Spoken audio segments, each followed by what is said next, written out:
abordar um pouco as infecções, né, no caso de infecções maternas, né, as principais que a gente acaba tendo, a infecção puerperal, a mastite puerperal, o choque séptico.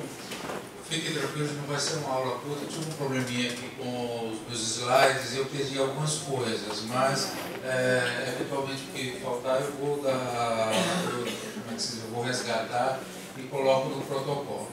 De qualquer forma, vamos começar pela infecção puerperal, né? Então, que a gente tem até uma certa dificuldade, né? Na verdade, porque a gente tem um conceito bem maior, que seria a morbidade febril puerperal, que na verdade ela inclui a infecção puerperal. Então, assim, o motivo de uma grávida ela ter nos primeiros dias de puerpério pode ser o mais variado possível, né? É bem diferente da gente realmente constatar o conceito da infecção puerperal.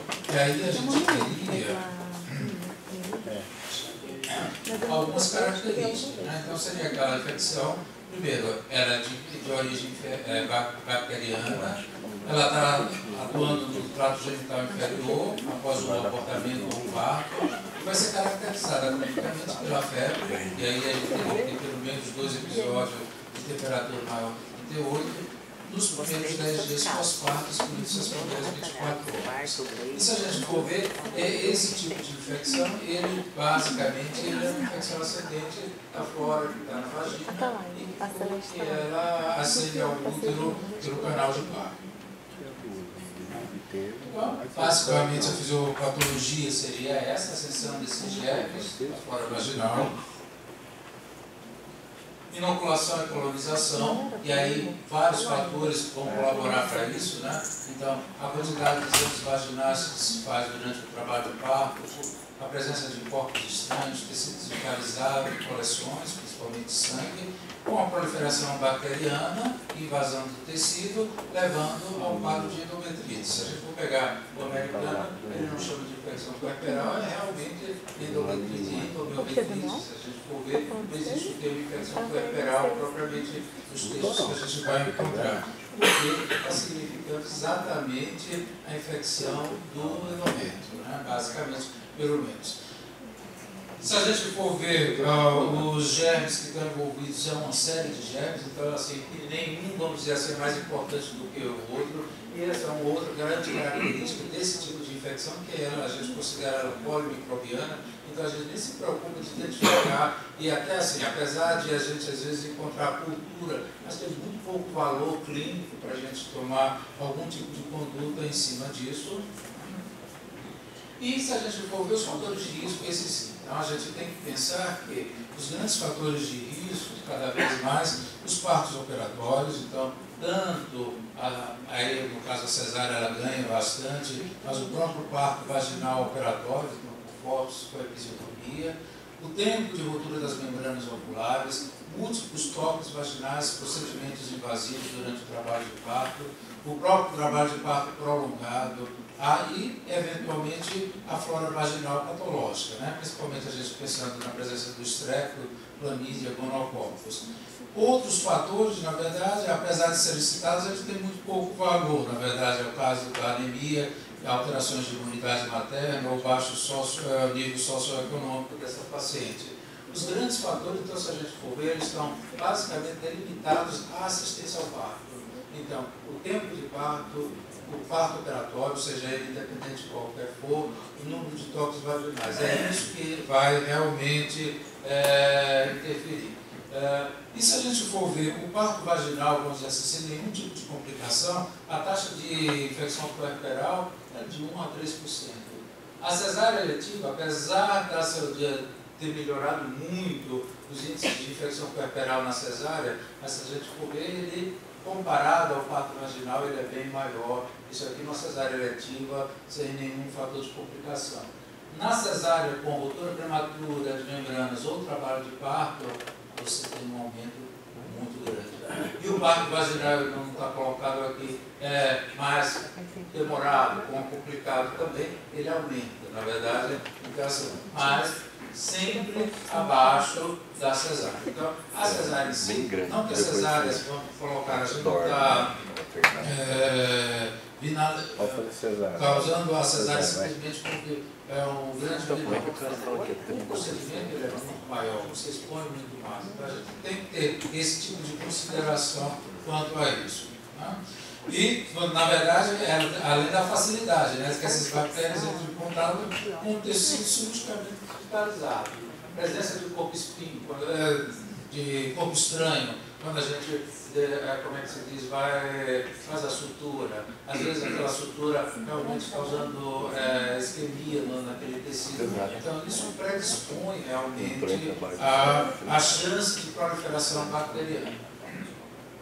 As formas clínicas dessa infecção, na verdade, então, a principal, que são as mais frequentes, né, então, é o quadro de endometrite, a endometrite, com envolvimento do miométrio, e uma série de outros quadros aqui que a gente vai discutir, mas que, graças a Deus, eles são, principalmente hoje, cada vez mais raros a gente observar. O quadro clínico, e aí isso aí é uma coisa importante, porque hoje em dia na nossa prática, que é invadida por exames, alguns diagnósticos de obstetrícia eles serão eminentemente clínicos. E esse é um deles, na verdade. O diagnóstico, ele o que chama a atenção, que vai fazer com que a gente vá atrás, e a gente vai fazer, são todos parâmetros clínicos. Então, a febre, o principal deles, é o mais importante, né? Lembrando, 2 episódios com temperatura maior que 38 nos primeiros 10 dias, pós-parto, excluindo as 24 horas. Você pode ter comprometimento do estado geral, calafrio, taquicardia. Quando a gente vai pensar, já que a infecção do útero, basicamente, a chamada tríade de Boom, com o útero hipoincluído, amolecido e doloroso, alteração de loqueação, odor e odor, a presença do colo pérvio e, eventualmente, nos casos principalmente complicados, você pode identificar os abscessos da peritonite. Mas, se a gente for ver, o quadro realmente da infecção puerperal, ele é clínico e relativamente fácil. E essa talvez seja a grande tragédia que a gente vai encontrar, porque normalmente os quadros de infecção, hoje em dia a gente realmente melhorou bastante nesse aspecto, mas a gente vê aqueles casos graves que evoluíram mal, na verdade, é porque houve atraso, na verdade, desse diagnóstico e a conduta, vamos dizer assim, adequada naquele momento certo. Então, assim, a infecção puerperal, a gente vai finalizar aqui dizendo assim, uma infecção besta, na verdade. Não tem motivo dela ser essa grande vilão que a gente vai falar. E, na verdade, ela se torna isso por, talvez, a forma como ela é conduzida. O diagnóstico é clínico, certo? Os exames laboratoriais ajudam muito pouco, então hemogramas, culturas, PCR e tudo mais. Os exames de imagem para diagnóstico também têm muito pouco valor, não ajudam nada, na verdade, para o clínico. Eles vão ter valor quando? Nas formas complicadas, onde você vai identificar e você vai atuar, porque a paciente não está respondendo de forma adequada. Mas para esperar fazer diagnóstico de infecção puerperal por exame tanto laboratorial como exame de imagem, não vai nos ajudar em nada. E para complementar, o diagnóstico é fácil, o tratamento ele também é muito fácil, na verdade. Hoje em dia, o standard que a gente utiliza, na verdade, é a associação da gentamicina, nessa dose de 900 mg de 8 horas, associado à gentamicina, 1,5 mg por quilo dia, na verdade. E onde a gente tem 90% a 97% de eficácia. Então, se a gente for pensar, é uma patologia realmente muito fácil da gente tratar relativamente isso. A taxa de infecção puerperal também, ela diminuiu muito, principalmente com a profilaxia, como é que se diz, antibiótica na cesárea. Então, o grande fator, o fator de risco, vamos dizer, é a cesárea. Então, hoje em dia, eu acho que basicamente todo mundo faz, quando vai para uma cesárea, seja ela eletiva ou durante o trabalho de parto, a profilaxia com antibiótico. Então, isso fez cair assustadoramente a taxa de cesárea e as formas graves, né? Normalmente você mantém esse antibiótico terapia nas primeiras 48, 72 horas, a paciente parou de fazer febre, e aí outra particularidade da infecção puerperal, né? você pode suspender. Então não existe grande vantagem de você transicionar a medicação para a via oral e mandar a paciente para casa. E aí talvez por quê? Porque a gente está lidando realmente com uma população, vamos dizer assim, rígida, na verdade, são pacientes saudáveis que a gente tem, e que ela infectou por quê? Porque houve alguma coisa bem pontual que fez com que houvesse uma quebra da barreira de defesa daquela mulher, houve a infecção, mas a partir do momento que você, como é que se diz, atua de forma como se fosse uma dose de ataque, você debela essa infecção e ela reassume a sua imunidade. Vamos colocar isso aí. Esse esquema clássico, normalmente a gente espera o resultado na grande maioria, mas a permanência da febre após isso aqui, você pode adicionar o caso de vacina, por quê? Porque você tem a suspeita de infecção por enterococcus.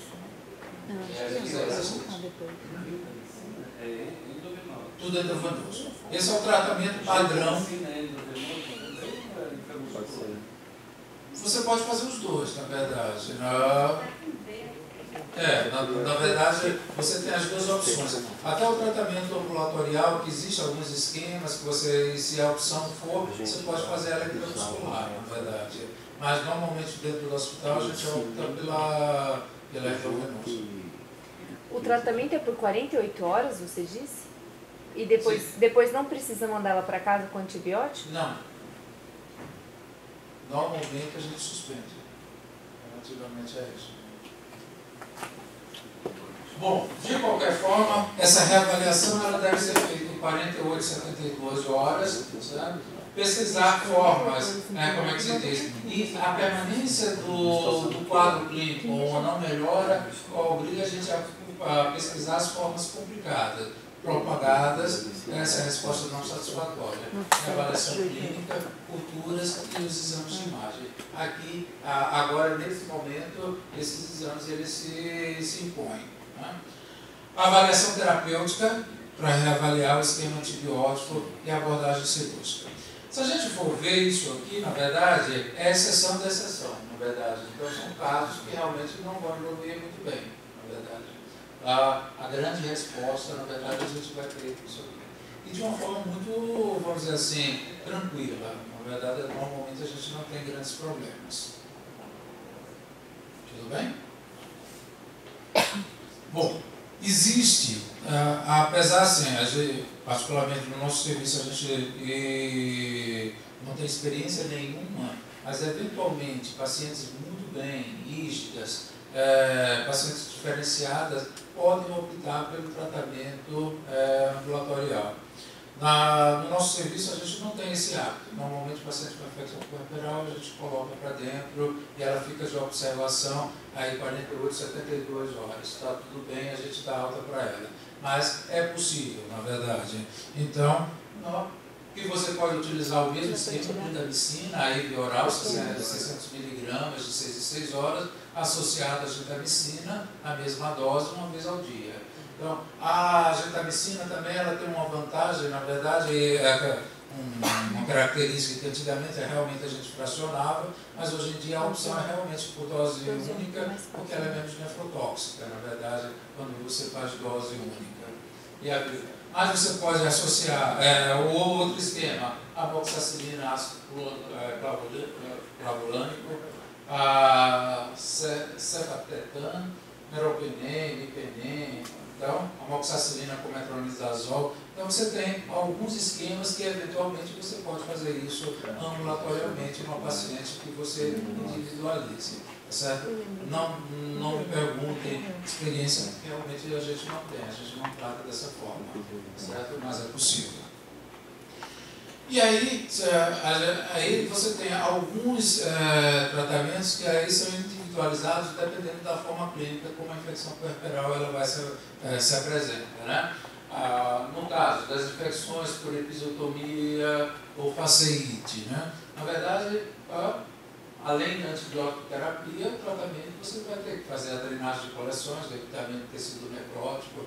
Então, Uma das últimas que nós tivemos uma faceitina necrotizante, aí também um outro fator era a infecção hospitalar. Na verdade, ela necrosou parte da parede abdominal dela, fez uma cesárea em outro serviço, chegou para a gente, houve um atraso, na verdade, a cultura realmente mostrou um germe altamente resistente e com poder destruidor terrível. E aí é devidamente cirúrgico, além do antibiótico, na verdade, o tratamento é cirúrgico.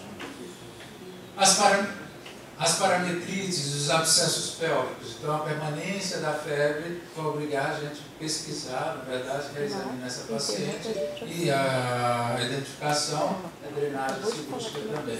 Então, assim, essas formas, além de delas serem raras, você vai ter algumas particularidades do tratamento com antibiótico, que normalmente não é capaz de debelar a infecção isoladamente. Você realmente vai ter que intervir. E a trombofleebite pélvica? Assim, nesses anos todos, assim, é um diagnóstico de exclusão, basicamente, quando você afasta todas as possibilidades.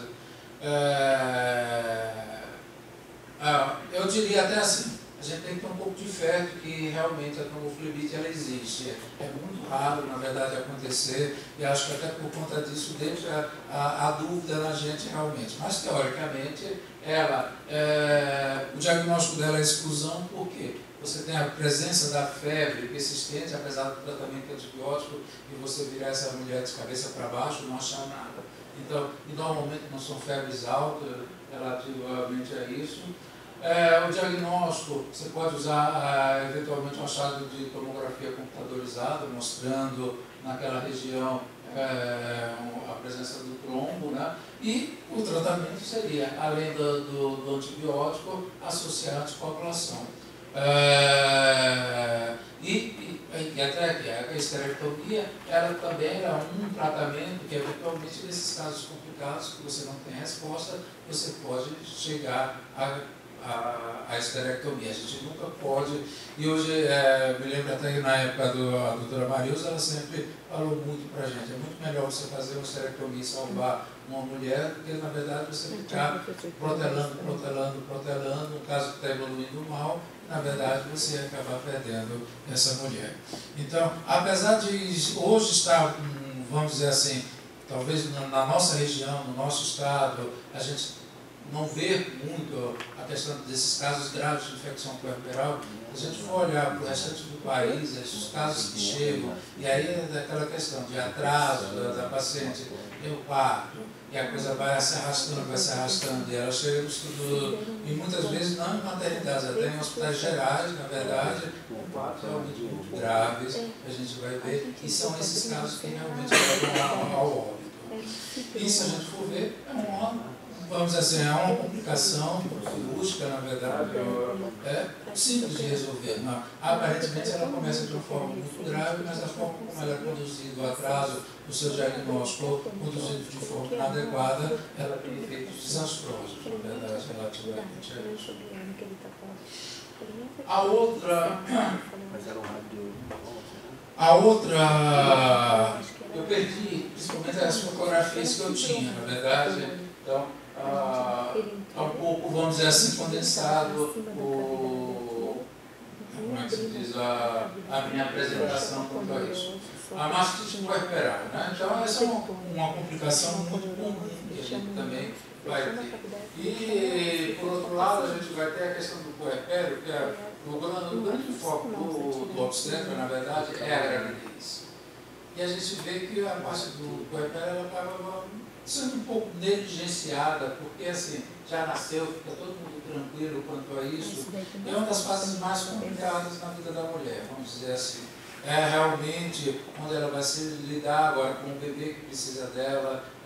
E a amamentação também ela não é uma coisa tão que a gente se acostuma dizer que ela é natural, como se fosse uma coisa espontânea. Ela exige muito esforço, muita querer amamentar. E a mastite puerperal é decorrência exatamente dessas dificuldades. complicadas que a mulher encontra no puerpério e a inexperiência de lidar com isso aí, né? Então, se a gente for ver as condições que vão predispor o surgimento dessa mastite, e às vezes a gente tem só a inflamação da mama, mas na grande maioria das vezes você tem um quadro infeccioso realmente, principalmente pelo Staphylococcus aureus, as alterações, eventualmente as alterações da pele, antecedentes de mastite, o estresse, fadiga, anemia, desnutrição, as alterações do mamilo, infecções, uso de pomadas corteceias, protetores mamilares, o uso de antibióticos de forma inadequada, cirurgias mamárias prévias e condições do lactente que fazem, que podem predispor o surgimento da mastite. E a mastite, na verdade, ela tem na sua fisiopatologia, na verdade, você tem o engurgitamento mamário e a lesão de pele, na verdade. Normalmente por conta de quê? De embocadura inadequada. Então, é essa a origem, é essa a fisiopatologia da mastite. Não existe mastite que vai surgir do nada, na verdade. Então, se a gente quer atuar de forma profilática e evitar a mastite, a única forma que a gente tem é realmente uma boa orientação de aleitamento. E, por isso, talvez reforçar que, enquanto a paciente está aqui no hospital, na verdade, a gente deve aproveitar exatamente para quê? Para que as pessoas observem como ela amamenta, fazer as correções, orientá-la, para evitar exatamente isso. Porque normalmente a mastite não acontece no hospital, as 48 horas que ela está aqui. É quando ela vai para casa e é a forma de amamentar de forma inadequada que gera isso. Apesar de ser bastante desconfortável, na verdade, e relativamente simples também, o tratamento é muito simples, na verdade. O que a gente vai ter, basicamente, é o suporte para essa mulher e antibiótico terapia. O suporte, manter a lactação, repouso. Uma das coisas que acontece muito frequentemente é a paciente estressada porque precisa dar de mamar e ela fica insistindo, a mama dela já tem uma lesão, então você, como é que se diz, piora esse ciclo, na verdade. Então, até aquela questão de acalmar e dizer assim, não, é hora de amamentar, ou ela tira o leite, vai dar, o seu bebê não vai passar fome, vamos fazer, mas ela precisa descansar, ela não pode ficar aquela coisa de uma mama machucada e ela tentando amamentar, fazendo isso de forma inadequada, né? E hidratação. A questão das compressas, né? Eu aprendi que, na verdade, principalmente, você poderia usar as compressas de água fria, a compressa de água morna, quando tivesse o abscesso bem localizado. Aparentemente, tudo isso aí hoje em dia caiu por terra. Parece não ter vantagem nenhuma o uso das compressas relativamente a isso. Qual é o grande tratamento?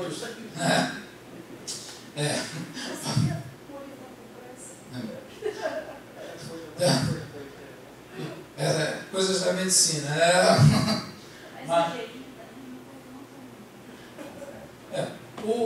Se a gente for ver o grande tratamento mesmo, se a gente está pensando que a base da mastite, né, o engurgitamento mamário, então é esgotar a mama, na verdade é isso, o que você vai fazer.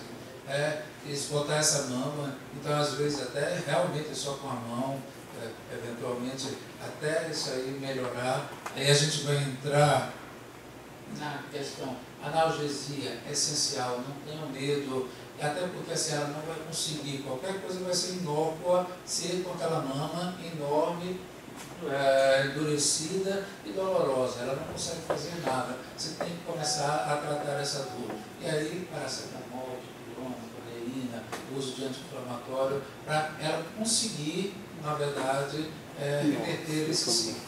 E a grande questão é esvaziar a mão, na verdade. Então,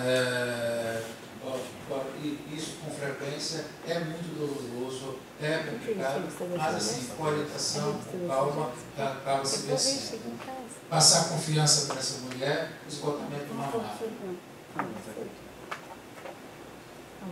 E antibiótico terapia, principalmente se a gente for ver, como é que se diz, na grande maioria das vezes a gente não tem outra coisa a fazer, né?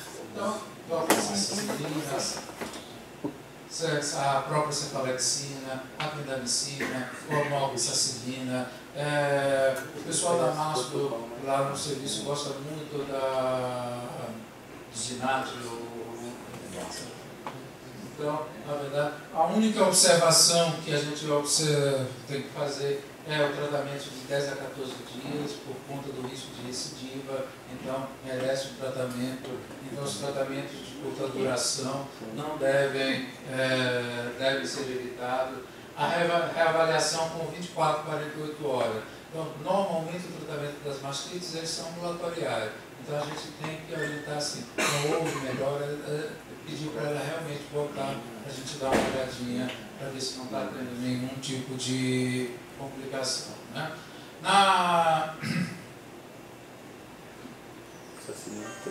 Mas a gente vai ter casos que a gente vai optar pela internação. Né? Então, fica restrito.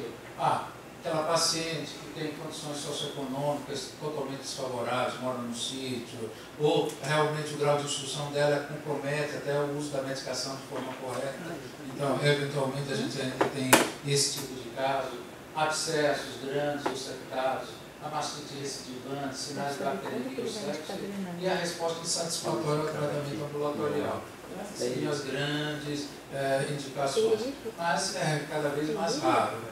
O pessoal lá no serviço, porque quando essas pacientes chegam para a gente, no pronto atendimento, onde está o pessoal da MASP também. Então, normalmente, são eles que avaliam também, entram pela obstetrícia, mas eles dão uma olhada.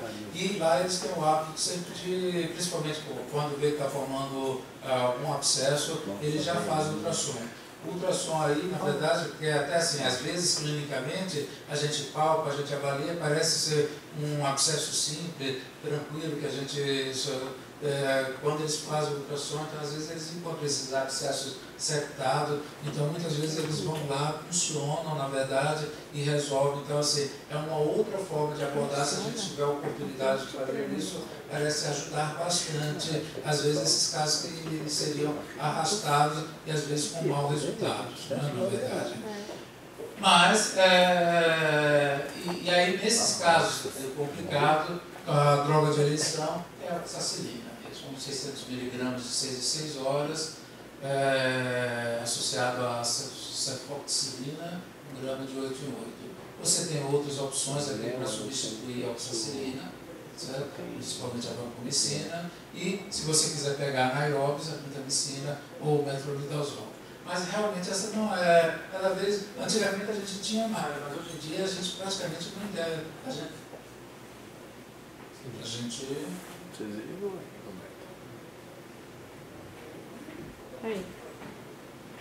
A gente não tem visto necessidade de internação, nem aqueles casos tão graves que a gente tinha antigamente. Até acho que assim, a abordagem do aleitamento no puerpério tem melhorado bastante relativamente a isso, possivelmente está tendo esse impacto sobre esse tipo de problema.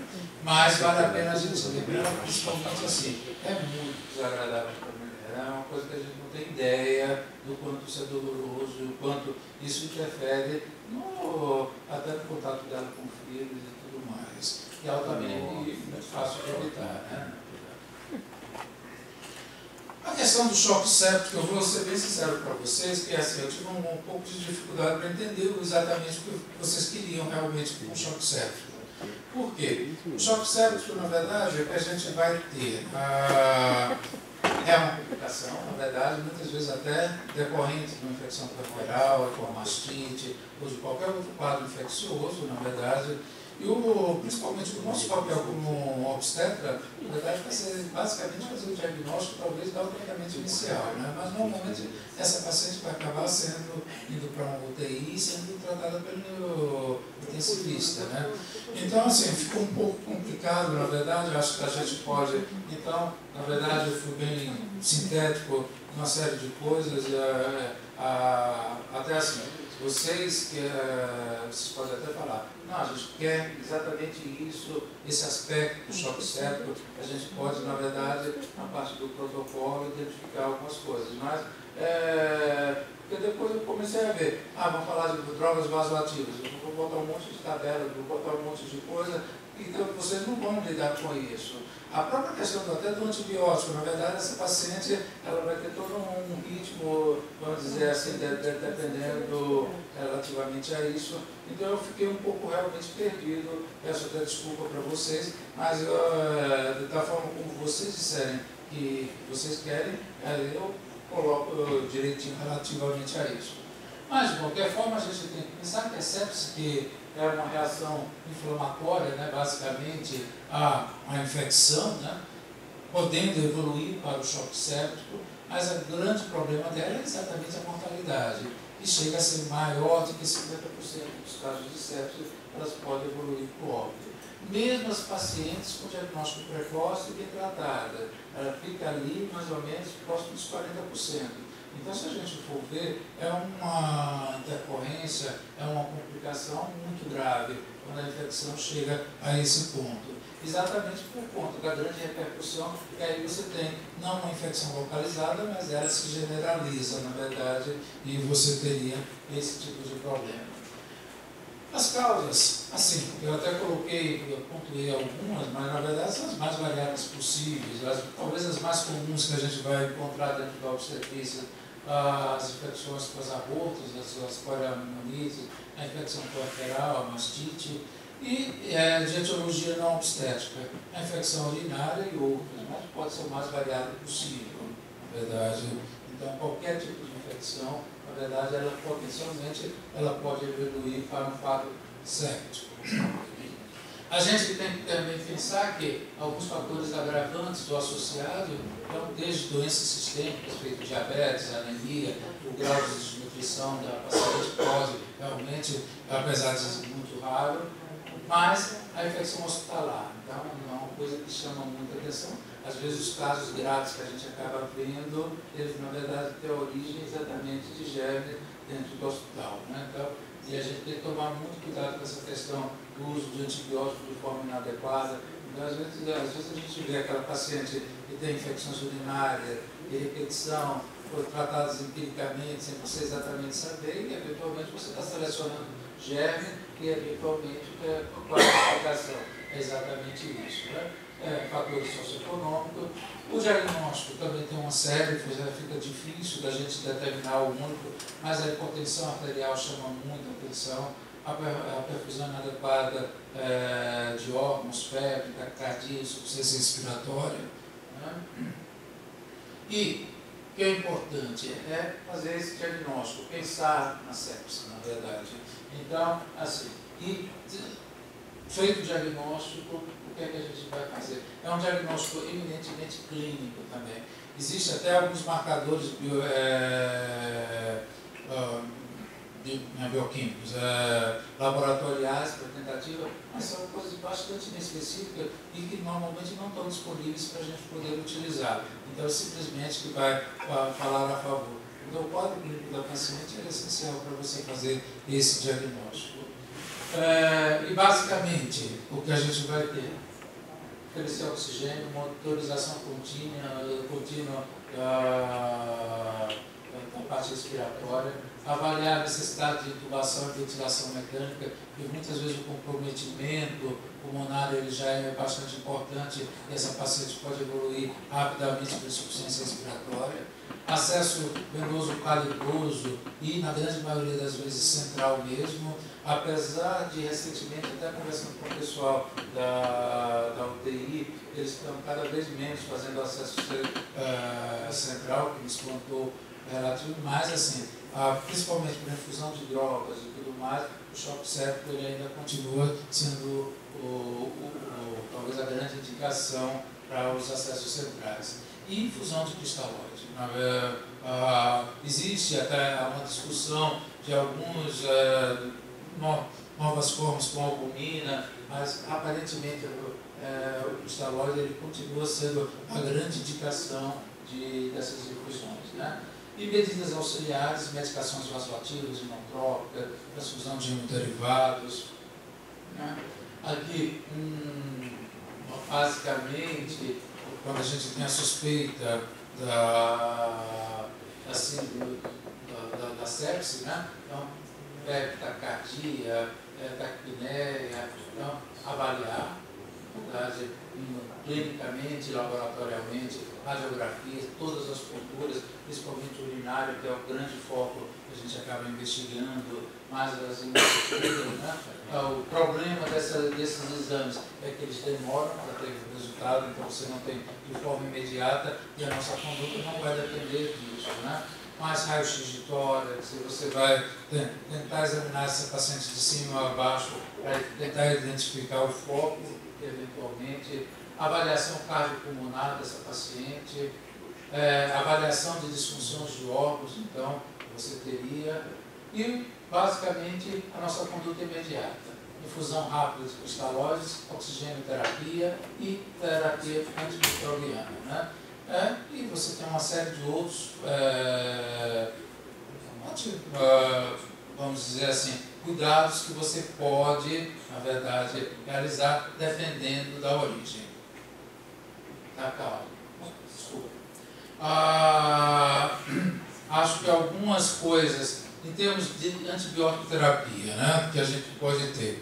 Bastante, vamos dizer, eu estava pegando os textos básicos de obstetrícia e o esquema que normalmente eles recomendam para a sepsia é o mesmo da infecção puerperal, na verdade. Você pegar o Williams, você pegar esses textos mais, vamos dizer assim, clássicos, né? Eu estava até dando uma olhadinha no Williams. Então, continua a mesma coisa, agentamicina, clindamicina e ampicilina. O que, por sinal, eu acho ótimo do ponto de vista, porque facilita muito a nossa vida como conduta inicial, na verdade. É diferente quando você vai pegar os artigos de sepse fora da gravidez, e até a gente tem que entender exatamente, porque normalmente são pacientes com outro perfil, às vezes politraumatizados, pacientes que têm outras causas, às vezes pacientes debilitados, eles entram com aquelas drogas de última geração, na verdade, muito mais. Então isso dá uma tranquilidade para talvez descomplicar, vamos dizer, a nossa vida, na verdade. E acho que isso é importante para a gente poder tomar uma conduta, muitas vezes, tirar essa paciente da fase inicial, então entrar com antibiótico de forma imediata, hidratar essa paciente, fornecer oxigenoterapia de forma adequada, colher todos os exames, conseguir vaga de UTI para essa paciente e, assim, a necessidade de troca de medicações ou para algum medicamento de uma classe muito mais avançada, vamos dizer, vai depender da evolução dela e da avaliação de outro colega que vai chegar para a gente e talvez dizer assim, olha, vamos associar ou vamos trocar tal medicação por outra. Mas talvez não seja uma grande preocupação nossa da gente pegar e tentar pegar o último antibiótico que foi lançado de última geração nesse momento. Então, isso na verdade eu acho que é bastante interessante. Pode parecer um pouco conservador, mas eu acho que tem o porquê disso acontecer. Certo? E é isso.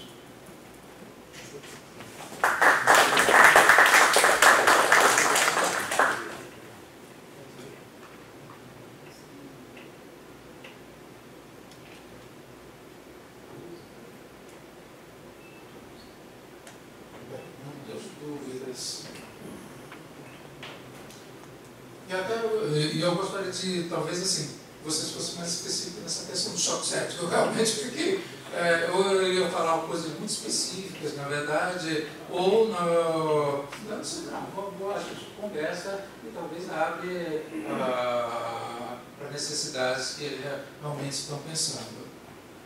Eu acho assim, que a gente está assim, focando mais o plantão da obstetrícia, né? E na expectativa de repente checar algum caso e você ter que tomar aquela primeira atitude.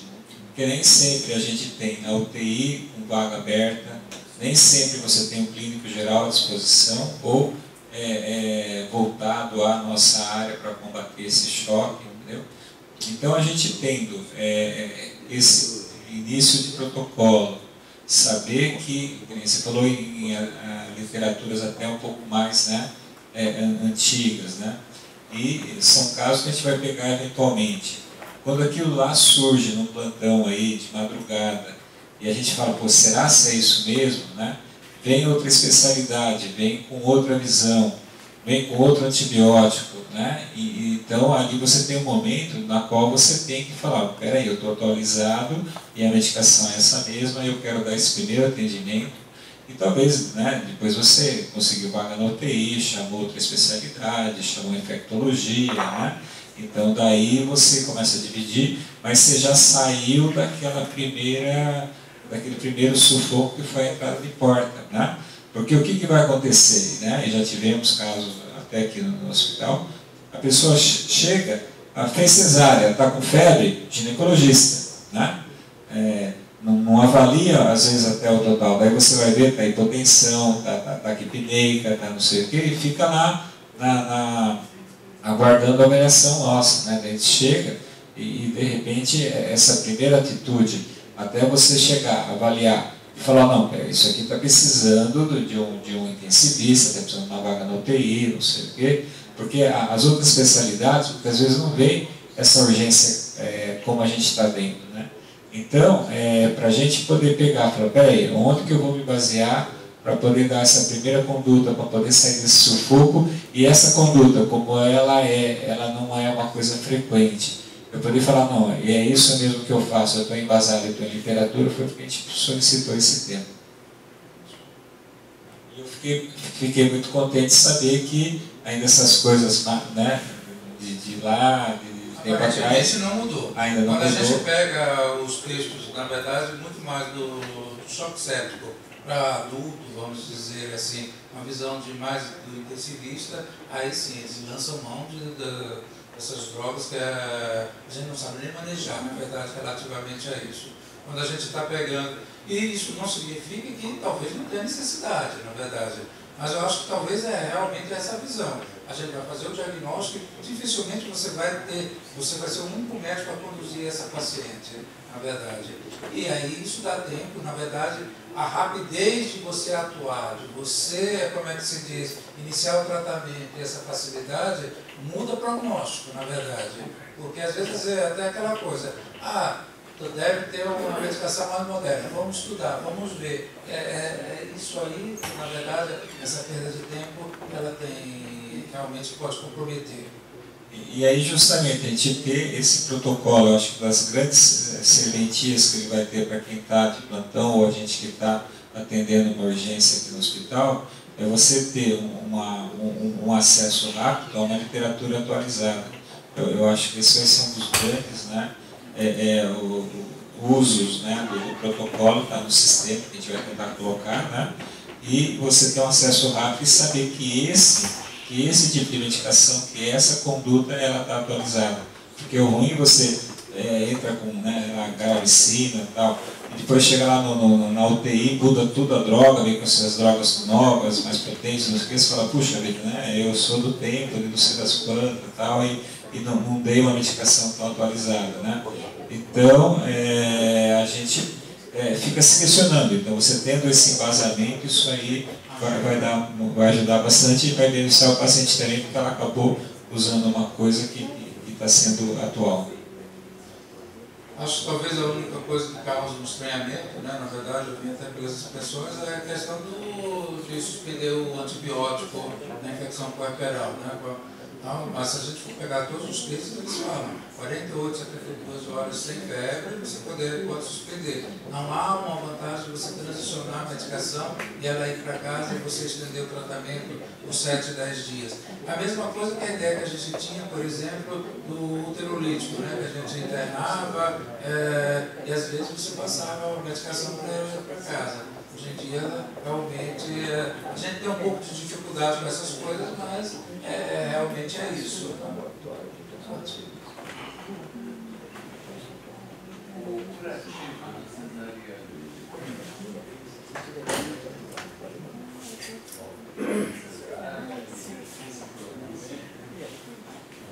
Olha, a gente já ouviu de tudo, na verdade. Tem uma série de, na verdade, até algumas revisões da Cochrane relativa ao uso de fazer ducha vaginal, uma série de coisas. Eu acho acho que eu posso até, quando a gente for falar do montar o protocolo, na verdade colocar talvez quais são as recomendações que você tem no aspecto de tentar evitar a infecção, certo? Parece que tem um efeito benéfico relativamente a isso.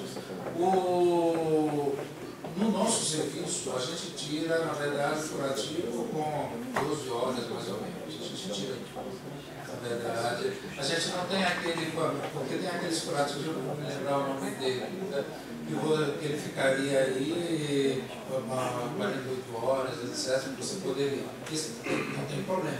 A gente passou uma época que a gente tinha esse tipo de curativo, mas a gente acabou não tendo mais. Então, o nosso curativo é normal, a gente tira com 12 horas, na verdade. E é raro o sabão, na verdade é isso.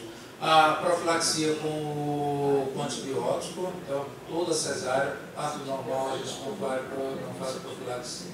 A não ser que seja um parto vaginal complicado, que a gente veja que tem maior risco, mas um parto vaginal sem maiores problemas, a gente não faz. A cesárea, a gente pode fazer, a gente utiliza a cefalotina, na verdade a gente utiliza. Mas a cefazolina é mais comum de você poder utilizar, na verdade. Quando a gente está pensando na profilaxia, né? A gente acaba. São algumas coisas que você vai dando. A recomendação que a gente tem é aquela questão de você fazer quando clampeia o cordão, no intraoperatório mesmo. E isso tem sido bastante discutido, na verdade. Exatamente para o que é que o pessoal falava, na verdade, para evitar a passagem de antibiótico para o feto, na verdade. E essa é uma grande discussão, isso tem caído por terra, na verdade. O ideal, principalmente a gente pensando, talvez, como é que se diz, em termos de proteção da mãe, é você, no início, quando o anestesista está fazendo, você já fazer. Agora, algumas... Uma dose única. Dose única. De manter o antibiótico. Mas ali no protocolo do ginecologista do hospital, já orientando a ter uma única dose, mas isso aí realmente é a questão do medo, né? Às vezes a gente tem aquela questão, não vai fazer mal, mas aí não é profilático, aí ele passa a ser terapêutico, na verdade, e aí você não vai estar, aparentemente, todos os estudos não mostram trazer vantagem nenhuma e, teoricamente, você está selecionando bactérias. Esse é o grande problema que a gente tem aí. Mas vale a pena a gente pensar que tem algumas situações especiais que merecem repetir, na verdade. Então, pacientes, duração da cesárea. Você foi fazer uma cesárea, que a sua expectativa era 40 minutos, ela dura 3, complicou, etc. Então, essas cirurgias muito prolongadas, a gente não pode esquecer que merece você eventualmente fazer. Pacientes que tiveram hemorragia muito grande no intraoperatório, na verdade. Então, às vezes a gente está tão agoniado, vamos dizer, no intraoperatório, naquela questão, que você nem passa pela sua cabeça. Mas quando você tem um sangramento muito importante, na verdade, transfusão, etc., merece, porque parte do antibiótico que você deu, na verdade, que estaria sendo produto para você não repetir a dose, na verdade. Basicamente, essas duas situações merecem você fazer uma segunda dose no intraoperatório também, né? Nesse sentido. Mas por quê? Porque ela fugiu completamente à sua rotina, ao habitual relativamente a isso. Alguma novidade em relação ao tempo da luta, para ciclos do parto? Não, eu acho que ainda está em aberto. Está na dúvida. São dois calcanhares, dois assuntos bastante complicados na obstetrícia, né? Bolsa rota e trabalho de parto prematuro, que assim, a gente tem uma conduta, mas já não é uma conduta, vamos dizer assim, totalmente suscetível a mudanças, né? até essa questão, por exemplo, lá no serviço, a gente, toda a bolsa rota, a gente tem uma conduta expectante até 34 semanas, e aí a partir do momento que ela completa 34 semanas, a gente induz. Por quê? Porque a priori o risco da infecção é maior do que o da prematuridade, e aí a gente opta pela indução do trabalho de parto. Aí até aquela questão que a gente vai criando, né? Tem que induzir, é dia único de indução. Dia único de indução por quê? Ela passou 3 semanas com a gente olhando para ela e tendo uma conduta expectante. Completou 34 semanas, tem que nascer hoje, como se isso fosse... não estou falando que estou fazendo diagnóstico de uma coraminonite, e realmente aí ela tem que nascer. Por que é que tem isso? As pessoas vão... Assim, então, a priori, a gente pode esperar 3 dias. Ela está 2 semanas de bolsa rota, normalmente se ela não tem nenhum sinal, então a gente pode esperar e dar maior chance para ela ter um parto vaginal relativamente a isso. Então são algumas coisas que às vezes a gente cria, na verdade, relativa, mas não tem. E existe uma discussão, pode ver, a gente vê alguns trabalhos de ter uma conduta expectante, exatamente por conta dessa questão da prematuridade que a Babette falou, de 39 semanas de você, talvez esse ponto de corte ele subiu um pouco mais. Mas, por enquanto, a grande maioria dos serviços eles mantém uma conduta ativa por 34 semanas. Sim. Também é discutível, na verdade. A priori, se ela não tem nenhum sinal, você pode ter uma conduta mais conservadora. Então, por exemplo, quando eu entrei na faculdade, assim, rompeu o bolso agora, está fazendo trabalho de parto, coloca a ocitocina agora e vamos conduzir, na verdade. O nosso entendimento hoje em dia, na verdade, é o seguinte, que você aumenta muito as chances de cesárea. Se é uma cesárea que você está tentando evitar, você, na verdade, ao fazer isso aí, aparentemente aumenta bastante. Então, a gente dá um tempo aí de latência de 12 até quase 24 horas, dependendo da paciente, ela chega de madrugada. Se ela realmente não inclui trabalho de parto, é que a gente começa a induzir o parto. Mas a tendência aí no termo é ter uma conduta mais ativa. O pré-termo, vou dizer para você, está em aberto ainda. Profilática. A profilaxia é estranha, mas aí é com outro intuito. Cada vez mais tem um índice aumentado de cesariano e cada vez mais pacientes obesos, os cesarianos anteriores. E na incisão, você faz uma incisão e no pós-operatório fica um pouquinho eritematoso ali no local. Qual a conduta aí? Faz um antibiótico profilático. Só que cada vez mais elas estão obesas, cada vez mais tem um eritemazinho ali no local. Por cesáreas anteriores, pela obesidade. Existe até às vezes uma certa, vamos dizer assim, atrito conceitual mesmo, na verdade. A minha visão é que, assim, infecção de parede é diferente de infecção puerperal. Se a gente for ver, assim, infecção puerperal... O conceito antigo é que de parede era puerperal. Algumas pessoas têm essa questão de colocar. Mas se a gente for ver, a fisiopatologia da infecção puerperal é completamente diferente da infecção de parede. Os germes, que a gente está falando de uma flora polimicrobiana na infecção puerperal, ela é basicamente estáfilo na infecção de parede. Como é que se diz? Então, assim, tanto a fisiopatologia, até o tipo de antibiótico, a evolução da história natural da doença é diferente. Então, assim, a meu ver, elas são coisas diferentes. O enfoque que eu coloquei aqui, na verdade, é para a infecção puerperal, realmente. A gente está falando da endometrite, da endometrite, ou, eventualmente, das formas complicadas de infecção puerperal. A infecção de parede, aí ela é outra coisa, na verdade. E muitas vezes, a gente tem que ver. Tem a questão dos fatores da paciente, obesidade, higiene. Às vezes foi um hematomazinho. Mas principalmente hematoma, na verdade.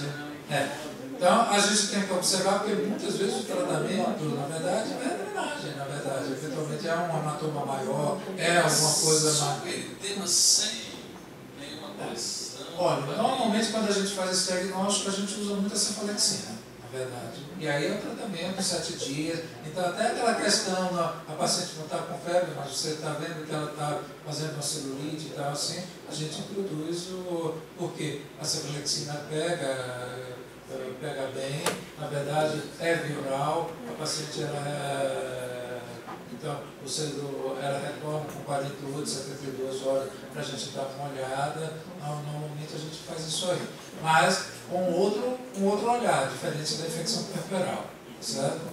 Eu acho que assim, mas realmente de vez em quando a gente se depara com pessoas que encaram a infecção de parede como a infecção puerperal clássica, mas eu não vejo grandes similaridades por conta disso. Se com a cefalexina uns 3, 4 dias, aí não melhora o eritema, mas continua só o eritema, bom estado geral, entra com outro antibiótico.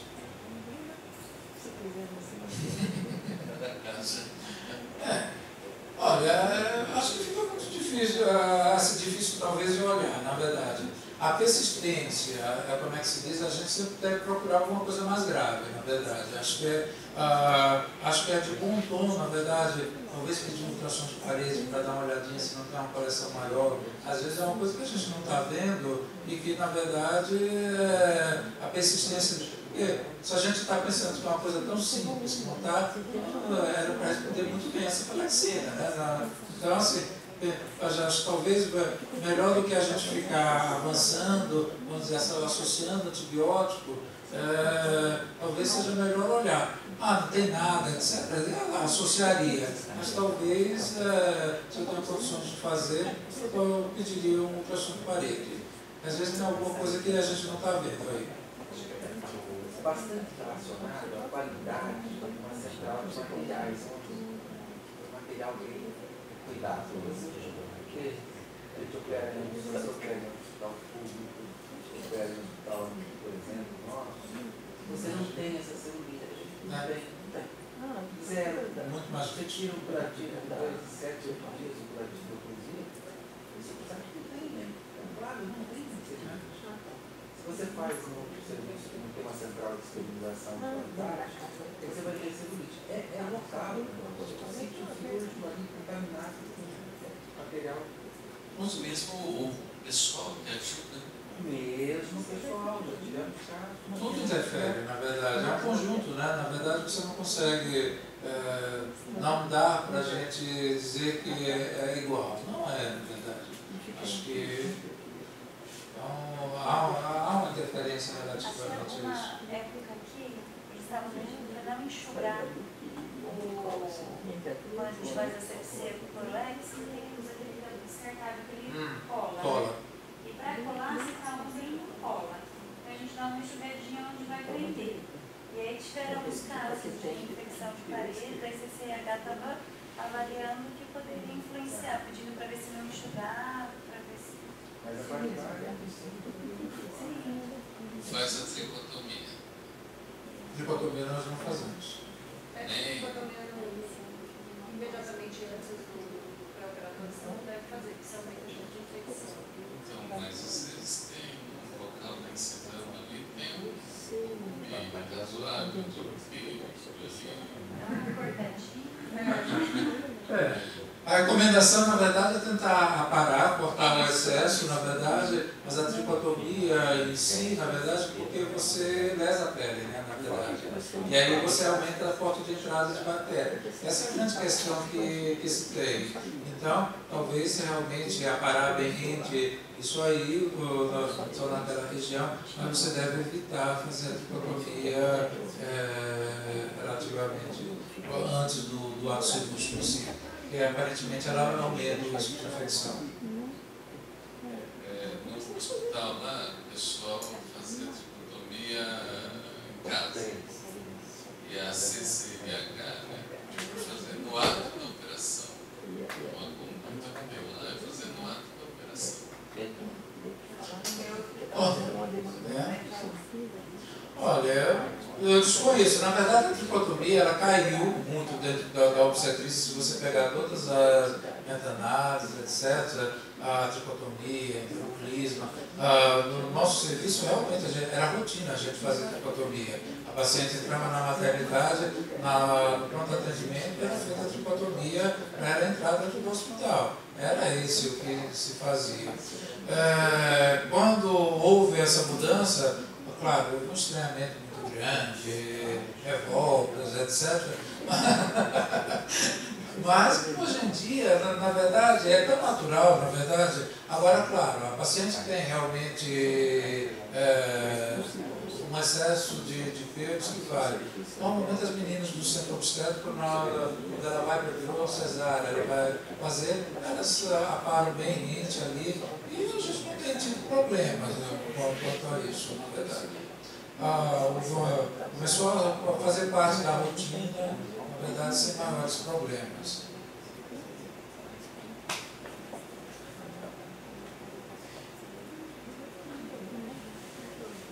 Pessoal.